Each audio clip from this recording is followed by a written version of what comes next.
এই যে আমার মডক্স কিবোর্ড মডক্স 6 প্লাস আপনারা দেখতে পাচ্ছেন। আমি আমার মতো করে কাস্টমাইজ স্টিকার করেছি। আর আমার নিজের ডিজাইন করা স্টিকার নিজের মতো করে, তো এটা লাগাইছি।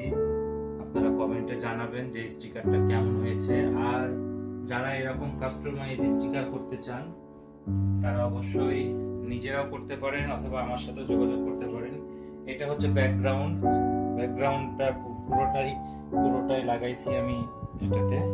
দেখেন রাতের বেলা যখন স্টেজে অর্গান লাইট পড়বে তখন এটা খুব সুন্দর একটা লুক আসবে।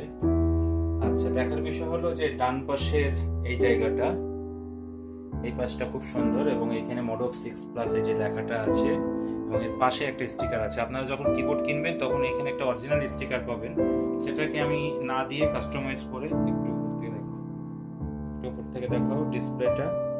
এই যে আমি ডিসপ্লেটা আমি আমার মতো করে করেছি, আপনারা দেখতে পাচ্ছেন, এবং টোনগুলো আমি সাজিয়েছি আমার মতো করে। টোনটা দেখাও।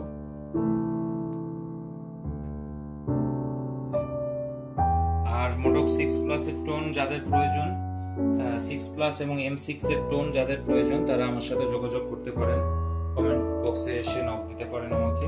আর এই যে মডক্স 6 প্লাস কিবোর্ড, আমি পুরো কিবোর্ডের লুকটা আরেকবার দেখাই দিচ্ছি। দুই পাশটা দেখাও, এই যে এটা একটু কাছ থেকে দেখাও। এইটা হচ্ছে দেখার মতো একটা জিনিস।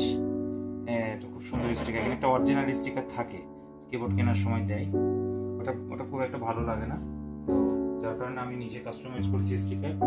আপনাদের পছন্দ মতো ডিজাইন আমি করে দিতে পারবো, করে স্টিকার বানিয়ে দিতে পারবো যদি আপনাদের পছন্দ মতো থাকে। এবং এই স্টিকারগুলো ভ্যানিলা স্টিকার, এগুলো সহজে ক্রাশ করবে না এবং উঠবে না সহজে, খুব সুন্দর স্টিকার। বাট এটা বাংলা স্টিকার না, চাইনা স্টিকার। আপনারা দেখতে পাচ্ছেন কি সুন্দর লুক। তো যাদের প্রয়োজন আমার সাথে যোগাযোগ করবেন। এখানে আমার কন্ট্যাক্ট নাম্বার দেওয়া থাকবে, এই নাম্বারে আপনারা যোগাযোগ করতে পারেন অথবা কমেন্ট বক্সে এসে কমেন্ট করতে পারেন বা আপনাদের নাম্বার দিতে পারেন, আমি যোগাযোগ করবো আপনাদের সাথে। এটাই হচ্ছে আমার মডক্স 6 প্লাস কিবোর্ড। মডক্স 6 প্লাস এবং M6 কিবোর্ডের যাদের টোন লাগবে আমার সাথে যোগাযোগ করবেন এবং স্টিকার লাগবে আমার সাথে যোগাযোগ